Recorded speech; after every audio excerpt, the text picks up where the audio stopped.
Hello दोस्तों, कैसे हैं आप सभी। बोर्ड परीक्षा की तैयारी आप सभी की बहुत अच्छी चल रही होगी। बोर्ड परीक्षा की तैयारी के क्रम में हम आपके लिए आरपीएससी द्वारा जारी किया गया मॉडल पेपर लेकर के आए हैं। उसका हम पूरा सोल्यूशन करेंगे। आज हम विज्ञान के मॉडल पेपर का सोल्यूशन करेंगे। उससे पहले हम गणित का मॉडल पेपर सॉल्व कर चुके हैं। यदि आपने नहीं देखा है तो चैनल पर जाकर उसे जरूर देख लीजिएगा। यदि आप चैनल पर नए हैं तो उसे सब्सक्राइब कर लीजिए, वीडियो को लाइक कर दीजिए। चलिए शुरू करते हैं आज हम विज्ञान का मॉडल पेपर। तो यहाँ देखिए, राजस्थान राज्य शैक्षिक अनुसंधान व प्रशिक्षण परिषद उदयपुर ने इसे जारी किया है। 2025 के लिए जारी किया है। नमूना प्रश्न पत्र दिया गया है, जिसमें आपकी जो समय अवधि है वो 2.5 घंटे रहने वाली है और जिसका पूर्णांक है वो 80 और 20 नंबर स्कूल की तरफ से जाते हैं। तो टोटल 100 नंबर का पेपर इस तरह से ये आपके लिए होता है। तो सबसे पहले हमें दिए गए हैं वस्तुनिष्ठ प्रश्न। वस्तुनिष्ठ प्रश्न का मतलब 1 से 8 यानी कि छोटे एबेसैडे वाले जो प्रश्न होते हैं वो वस्तुनिष्ठ प्रश्न आपको दिए गए हैं। सबसे पहले इन प्रश्नों में आपको छांटना है कि कौन सा सही है। ईंधन के अपूर्ण दहन से कौन सी विषैली गैस बनती है। तो देखिए, ईंधन का अपूर्ण दहन मतलब पूरी तरह से दहन नहीं होता है, तो कौन सी जहरीली गैस बोला है उन्होंने, तो कार्बन मोनोऑक्साइड। कौन सी गैस बनती है, कार्बन मोनोऑक्साइड। घरों में, नेक्स्ट क्वेश्चन, घरों में कौन सा द्रव ईंधन काम में लिया जाता है। घरों में ईंधन, कौन सा द्रव ईंधन काम में लिया जाता है, आप बताइए। एलपीजी गैस है, सीएनजी गैस है, कोयला ठोस है, तो कौन सा द्रव हुआ, पेट्रोल। कौन सा द्रव हुआ, पेट्रोल। नेक्स्ट देखिए,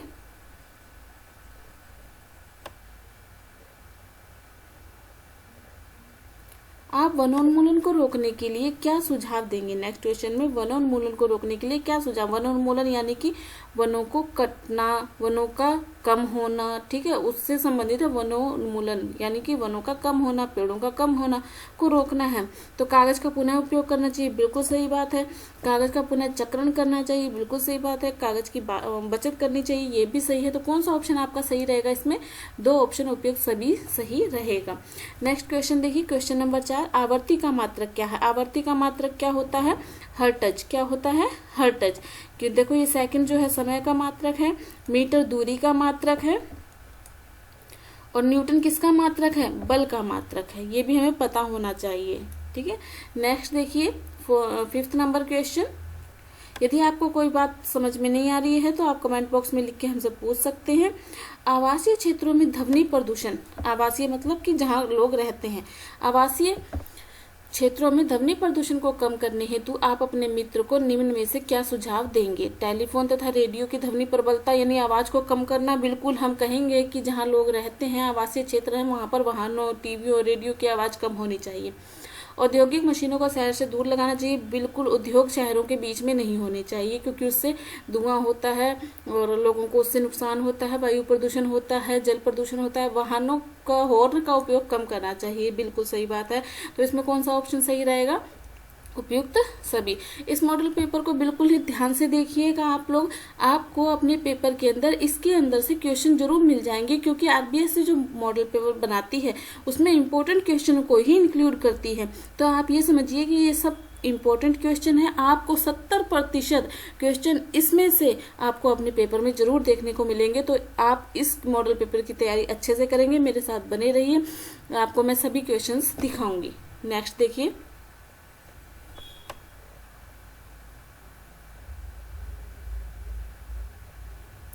निम्न में से कौन सा पदार्थ विद्युत का सुचालक है। सुचालक मतलब जिसमें करंट पास होता है। क्या रबड़ में करंट आता है, क्या लकड़ी में करंट आता है, क्या प्लास्टिक में करंट आता है, नहीं आता ना। तो इनमें से कौन सा ऑप्शन बचा, एल्यूमिनियम। एल्यूमिनियम एक धातु है, धातु विद्युत का सुचालक होती है, ठीक है। हो गया क्वेश्चन नंबर 6, कोई दिक्कत। नेक्स्ट क्वेश्चन देखिए, गैस बर्नर, साइकिल के हैंडल, पहियों की रिम आदि पर क्रोमियम का विद्युत लेपन क्यों करते हैं। क्रोमियम के परत चढ़ाते हैं, क्यों करते हैं। क्रोमियम चमकदार होती है, यह संक्षारित नहीं होती है, खराब नहीं होती है, यह खरोंचों का प्रतिरोध करती है, मतलब अगर किसी चीज पर खरोंच आती है तो उससे उस चीज को बचाती है। तो ये बात बिल्कुल सही है, चमकदार भी होती है, संक्षारित नहीं होती है, खरोंचों से बचाती है। तो कौन सा ऑप्शन आपका सही रहेगा, उपयुक्त सभी। आ रही है बात समझ में। नेक्स्ट देखिए, 8th नंबर क्वेश्चन, आप निम्न में से किसे घर्षण द्वारा आसानी से आवेशित नहीं कर सकते हैं। प्लास्टिक की स्केल को, फूले हुए गुब्बारे को, ऊनी स्वेटर को या तांबे की वस्तु को? घर्षण के द्वारा मतलब आपस में रगड़ कर। तो प्लास्टिक की स्केल, ये तो बच्चे खेल करते हैं आपस में, प्लास्टिक की स्केल को कपड़े पे रगड़ते हैं या सिर पे रगड़ते हैं तो हमारे हाथों के बाल खड़े, ये तो बच्चे स्कूल में ही कर लेते हैं, मतलब आपने और बच्चों को देखा होगा करते हुए, तो ये तो आसानी से हो जाता है। फूले हुए गुब्बारे को भी यदि हम किसी से रगड़ेंगे तो वो आवेशित हो जाता है। ऊनी स्वेटर भी आवेशित हो जाती है। कभी सर्दियों में आप देखेंगे कि आप लोग कपड़े उतारते हैं, स्वेटर उतारते हैं तो चट चट की आवाजें सुनाई देती हैं, उसके साथ कभी कभी अंधेरा हो तो लाइट भी दिखाई दे, इसका मतलब ऊनी स्वेटर आसानी से आवेशित हो जाती है। तो इसमें कौन सा ऑप्शन सही रहेगा हमारा? तांबे की वस्तु। नेक्स्ट क्वेश्चन देखिए, अति लघुत्रात्मक प्रश्न। निम्न में से सिंचाई के पारंपरिक और आधुनिक साधनों की सारणी बनाइए। मतलब पारंपरिक जो नए चल रहे हैं उनका और जो पुराने साधन है उनको अलग अलग करना है। तो मोट क्या है? पारंपरिक। क्या है? पारंपरिक। इसमें आधुनिक साधन है, देखो ड्रिप तंत्र और छिड़काव तंत्र। कौन सा है? ड्रिप तंत्र और छिड़काव तंत्र। ये किस में आ जाएगा? आधुनिक साधन में, ड्रिप तंत्र और छिड़काव तंत्र। आप अपनी किताब में 2 विधियां पढ़ते हैं, ड्रिप तंत्र और छिड़काव तंत्र। उसके अलावा जो मोट है, ढेकली है और रहट है, ये कौन से साधन आ जाएंगे? पारंपरिक साधन के अंदर आ जाएंगे। ठीक है, कोई दिक्कत? नेक्स्ट क्वेश्चन देखिए, प्रतिजैविक औषधियों के निर्माण में आप किसका उपयोग करेंगे? ये आपको क्वेश्चन का आंसर लिखना है कि प्रतिजैविक औषधियां, इस तरह के क्वेश्चन आपको बुक में मिल जाएंगे। जो छोटे छोटे क्वेश्चन है वो मैं आपको यही करवा देती हूँ, बाकी क्वेश्चन आप बुक में से सॉल्व करके देखिएगा। प्रश्न के टाइप में आपको बता दूंगी, ठीक है ना। तो ये प्रतिजैविक औषधियों के निर्माण में आप किसका उपयोग करेंगे? ठीक है। एलपीजी और सीएनजी का पूरा नाम, एलपीजी का पूरा नाम क्या होता है? Liquid petroleum gas. क्या होता है? Liquid petroleum gas. क्या होगा? Liquid petroleum gas. Liquid petroleum gas, LPG. और सीएनजी का compressed natural gas, compressed natural gas. ये नाम आपको बिल्कुल याद होना चाहिए। बिल्कुल नॉर्मल प्रश्न है, 2 नंबर का प्रश्न है। नेक्स्ट देखिए, खिलाड़ी कीलदार जूते का उपयोग क्यों करते हैं? खिलाड़ी कीलदार जूते का उपयोग क्यों करते हैं? इसमें आएगा घर्षण बढ़ाने के, घर्षण वाला लेसन है, वहां से ये प्रश्न आया। घर्षण बढ़ाने के लिए, किस लिए? घर्षण बढ़ाने के लिए। यदि घर्षण कम होगा तो वो क्या हो जाएगा? आसानी से फिसल जाएंगे। ठीक है, ये बात आप लिखेंगे कि खिलाड़ी कीलदार जूते का उपयोग क्यों करते हैं? घर्षण को बढ़ाने के लिए। घर्षण बढ़ा हुआ रहेगा तो फर्श पर उनकी पकड़ मजबूत रहेगी और दौड़ने में उनको सहायता मिलेगी, और यदि घर्षण कम होगा तो वो आसानी से फिसल जाएंगे। बात समझ गए होंगे आप। इस चीज को नोट कर सकते हैं, वीडियो को बार बार चलाकर देख सकते हैं और अपने आंसर को नोट कर सकते हैं। नेक्स्ट देखिए, मिलान कीजिए। मिलान कीजिए रासायनिक उर्वरक कौन कौन से हैं? रासायनिक उर्वरक में देखो यूरिया और फास्फेट। थ्रेसिंग क्या होता है? जो आपको आता है ना पहले उसको मिला लीजिए, ठीक है ना। मैं आपकी तरह से करवा रही हूँ। जैसे रासायनिक उर्वरक आपको पता है यूरिया और फास्फेट। थ्रेसिंग क्या होता है?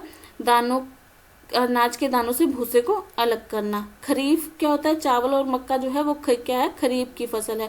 कार्बनिक खाद क्या हो गई? पशु अपशिष्ट, गोबर, पादप अवशेष। ये मिलान हो गया।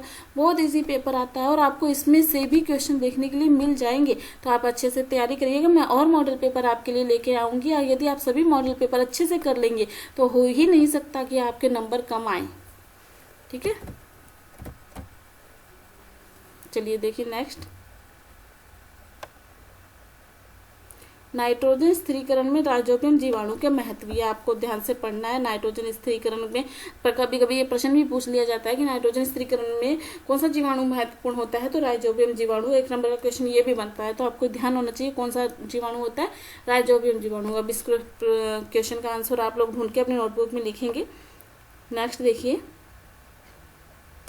सत्य असत्य। जीवाश्म ईंधन समाप्त होने वाले संसाधन हैं। बिल्कुल सही है। जीवाश्म ईंधन जो है वो बहुत ही कम है और वो समाप्त हो जाएंगे एक न एक दिन। जैसे कि कोयला हो गया, पेट्रोलियम हो गया, इनकी जो ये बनने में बहुत समय लेते हैं और इनका जो उपयोग है आज बहुत तेजी से हो रहा है। तो एक समय आएगा कि ये सब साधन जो है वो समाप्त हो जाएंगे। बिल्कुल सही बात है। कोयला व पेट्रोल असीमित है। बिल्कुल गलत। असीमित नहीं है, सीमित है। तो ये क्या हो जाएगा? फॉल्स। कोलतार विभिन्न पदार्थों का मिश्रण है, बिल्कुल सही बात है। पैराफिन, मोम का उपयोग मरहम, मोमबत्ती, वैसलीन आदि बनाने में किया जाता है, सही बात है, ठीक है, ट्रू। नेक्स्ट देखिए, दहन और ज्वाला में अंतर। यह आपका क्वेश्चन दिया हुआ है, दहन और ज्वाला में अंतर किस प्रकार से होता है।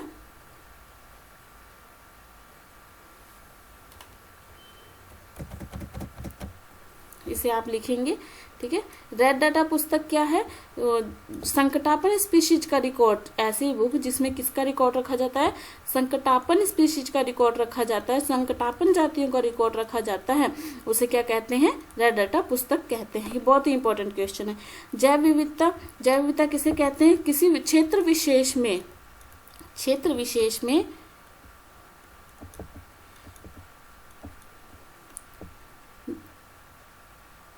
वनस्पति, पक्षियों और पशुओं में जो विविधता पाई जाती है उसे क्या कहते हैं? जैव विविधता। जैसे कि कोई एक क्षेत्र है, जैसे राजस्थान मान लिया, पूरे में नहीं, जैसे राजस्थान में तरह तरह की वनस्पति हो गई, तरह तरह के जो पक्षी हो गए और पशु पाए जाते हैं एक क्षेत्र विशेष में, उसे अपने क्या कहेंगे? जैव विविधता कहेंगे। इसे आप अच्छे से कॉपी में से देख करके नोट करके अपने नोटबुक, अलग से एक नोटबुक बनाइए जिसमें आप इन सब के आंसर लिखें और इनकी तैयारी जरूर अच्छे से कर लीजिए। नेक्स्ट है, रिक्त स्थानों की पूर्ति कीजिए। अमीबा, अब देखो यहाँ पर आपको दे रखा है द्विखंडन, हाइड्रा, जरायुज, अंडप्रजक, संलयन, निषेचन, इनमें से ही भरना है, ठीक है। तो जो आपको आता है वो पहले मुकुलन द्वारा जनन हाइड्रा में होता है। किसमें होता है? हाइड्रा में। आपकी तरह से कर रही हूँ मैं, जैसे बच्चों को करना चाहिए, ठीक है ना। मनुष्य, गाय, कुत्ते आदि जंतु जो शिशु को जन्म देते हैं, शिशु को जन्म देने वाले क्या कहलाते हैं? जरायुज। क्या कहलाते हैं? जरायुज कहलाते हैं। और जो अंडे देते हैं वो क्या कहलाते हैं? अंडप्रजक कहलाते हैं। हाइड्रा हो गया, जरायुज हो गया। अंडाणु व शुक्राणु का संलयन निषेचन कहलाता है। क्या कहलाता है? निषेचन कहलाता है। अमीबा, देखो संलयन इसमें नहीं आएगा, अंडप्रजक का इसमें क्या आएगा? द्विखंडन। क्या आएगा? द्विखंडन। इस क्योंकि हमने ये पढ़ा भी, अमीबा का इस तरह से होता है, केंद्रक होता है, फिर वो केंद्रक जो है वो 2 भागों में बंटना लगता है, फिर वो 2 भाग, इस तरह से हमने ये संरचना पढ़ी है पूरी की पूरी, ठीक है। तो अमीबा द्विखंडन द्वारा जनन करता है। इस तरह से आपको ये भर लेने रिक्त स्थान। मैं आपको कैसे करना है उस तरह से कर रही हूँ। जो रिक्त स्थान आपको पहले आता है उसको भर दीजिए, तो अपने आप आपका पेपर सरल होता जाएगा। दाब और बल में संबंध को सूत्र द्वारा समझाइए। दाब और बल 4 नंबर का है, मैं आपको देखो सूत्र बताती हूँ। दाब बराबर क्या होता है? बल बटा क्षेत्रफल। यदि आपको सूत्र याद है ना, दाब बराबर क्या होता है? बल बटा क्षेत्रफल। अब इनमें संबंध क्या है? संबंध ये है दाब और बल कि यदि दाब का मान बढ़ाएंगे तो बल का मान भी बढ़ेगा, और दाब का मान कम करेंगे तो बल का मान भी कम हो जाएगा। दाब का मात्रक न्यूटन प्रति वर्ग मीटर। आगे बात समझ में? ठीक है। आप अच्छे से इन क्वेश्चनों की तैयारी कीजिए। आपको क्वेश्चन बता दिए गए हैं, आपको इनकी तैयारी करनी है। आपको पेपर में ये क्वेश्चन देखने को मिलेंगे। उदाहरण देकर समझाइए कि घर्षण शत्रु है और मित्र है, दोनों कैसे है। 4 नंबर का क्वेश्चन और वेरी इंपॉर्टेंट क्वेश्चन है। घर्षण के पाठ में से अगर कोई बड़ा प्रश्न बनता है तो यही बनता है, ठीक है। तो जो आरबीएससी ने क्वेश्चन लिए हैं वो बहुत ही इंपॉर्टेंट क्वेश्चन लिए हैं, इनसे बाहर आपको क्वेश्चन देखने को नहीं मिलेंगे, ठीक है। तो आप इनकी तैयारी अच्छे से कीजिएगा। देखिए उदाहरण देकर समझाइए घर्षण शत्रु और मित्र दोनों कैसे हैं। शत्रु कैसे? तो घर्षण हमें चलने में सहायता करता है, घर्षण से हम लिख पाते हैं, घर्षण से ही ब्लैक बोर्ड पे लिख पाते हैं। बहुत सारे ऐसे उदाहरण हैं, घर्षण के कारण ही संभव है। और शत्रु कैसे हुआ? शत्रु कैसे हुआ? घर्षण से चीज़ों के पुर्जे हैं वो घिस जाते हैं, ऊष्मीयमान बढ़ जाता है। इस तरह के आपकी बुक में लिखा हुआ ऊष्मीयमान बढ़ जाता है जिससे चीज़ें खराब हो जाती हैं। ये इस प्रकार से हमारा शत्रु हुआ। तो ये आपको अच्छे से पढ़ के और पूरा डिटेल में इस क्वेश्चन को लिखना है। व्याख्या कीजिए। सुचालक पदार्थ क्या होते हैं? जिनमें विद्युत धारा प्रवाहित होती है वो सुचालक पदार्थ होते हैं। जैसे कि कोई भी धातु हो गई। विद्युत धारा का रासायनिक प्रभाव क्या होता है? रासायनिक प्रभाव होता है किसी एक पर, कोई एक पात्र के अंदर यदि हम 2 छड़े ले ले और विलयन के अंदर डुबो दे और उसके अंदर विद्युत धारा प्रवाहित करते हैं, तो इस तरह से चित्र बना हुआ है, उस तरह से आपको ये बिल्कुल करना है, ठीक है ना। बिल्कुल जैसे बैटरी लगाएंगे इसके अंदर हम और उनको जोड़ देंगे। ये उस तरह वो वाला क्वेश्चन है, ठीक है। छोटा प्रश्न है। अपने नेत्रों की उचित देखभाल के लिए 2 सुझाव हों। उन्हें हमें कभी भी रगड़ना नहीं चाहिए, इस तरह से आपको सुझाव देने। उन्हें कभी भी रगड़ना नहीं चाहिए, तेज रोशनी में के सामने एकदम से नहीं जाना चाहिए हमें। इस तरह से आपको 2 सुझाव लिखने हैं, 2-2 नंबर के, बहुत सरल है। सड़क सुरक्षा से संबंधित 2 नियम लिखिए कि हमें किस तरफ चलना चाहिए, हेलमेट का उपयोग कर लेना चाहिए। बाह्य निषेचन और आंतरिक निषेचन में कोई 2 अंतर लिखिए। मानव कर्ण का नामांकित चित्र बनाइए। बिल्कुल आप पूरी बुक में से चित्र वाले जो बड़े क्वेश्चन हैं उनकी चित्र जरूर देख के जाइएगा। चित्र आपको बनाने पड़ते हैं और साइंस में चित्र के नंबर होते हैं, ठीक है। अथवा में भी है इसके, यदि आपको ये आता है, वाहन चलाते समय किन बातों का ध्यान रखना चाहिए। अलैंगिक जनन की किसी एक विधि का सचित्र वर्णन कीजिए, जैसे मुकुलन है, खंडन है, उनमें से कोई भी एक विधि। ध्वनि प्रदूषण को नियंत्रित रखने के 2 उपाय बताइए कि ध्वनि प्रदूषण कैसे नियंत्रित करना चाहिए। बड़े बाजार में यदि हमें जरूरत हॉर्न तेज नहीं बजाना चाहिए, लाउड स्पीकर तेज नहीं बजाने चाहिए। इस तरह से आप आराम से उस क्वेश्चनों को लिख सकते हैं। यदि आपने इन क्वेश्चनों को एक बार भी पढ़ा है तो कोई मुश्किल पेपर नहीं है। संतुलित आहार से आप क्या समझते हैं? संतुलित आहार क्या होता है? ऐसा आहार जिसमें सभी घटक उपस्थित होते हैं संतुलित आहार कहलाते हैं। सभी घटक का मतलब है कार्बोहाइड्रेट भी हो, वसा भी हो और विटामिन भी हो, खनिज लवण भी हो, ठीक है। बल किसी वस्तु की आकृति में परिवर्तन कर सकता है, उदाहरण देकर समझाइए। बिल्कुल रबड़ बैंड को यदि अपने खींच लें तो आकृति बदल जाती है। गुब्बारे को यदि अपने दबा दें तो आकृति बदल जाती है। इस तरह से आपको ये क्वेश्चंस करने हैं। मनुष्य में शरीर में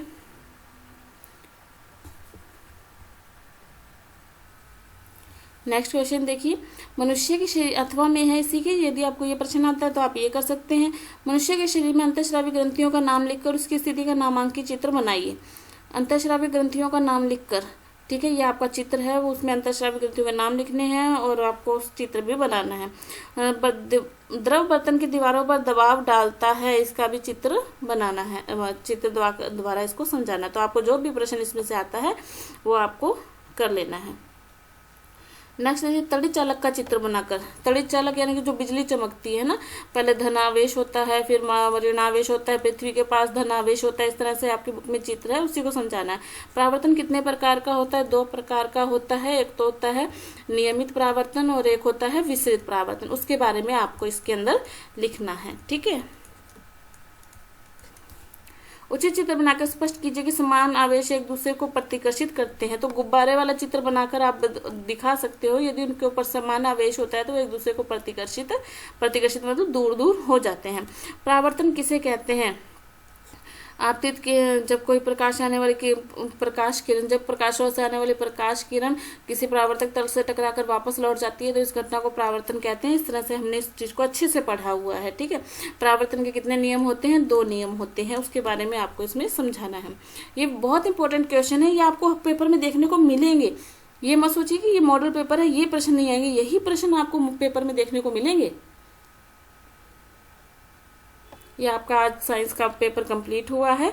आप इसकी तैयारी अच्छे से कर लीजिए। यदि आपको और भी कोई पेपर या क्वेश्चन समझ में नहीं आ रहा है या किसी और चीज़ की आपको ज़रूरत है तो कमेंट बॉक्स में ज़रूर लिखिएगा। तैयारी करते रहिए। हम नेक्स्ट मॉडल पेपर के साथ मिलते हैं, तब तक के लिए धन्यवाद।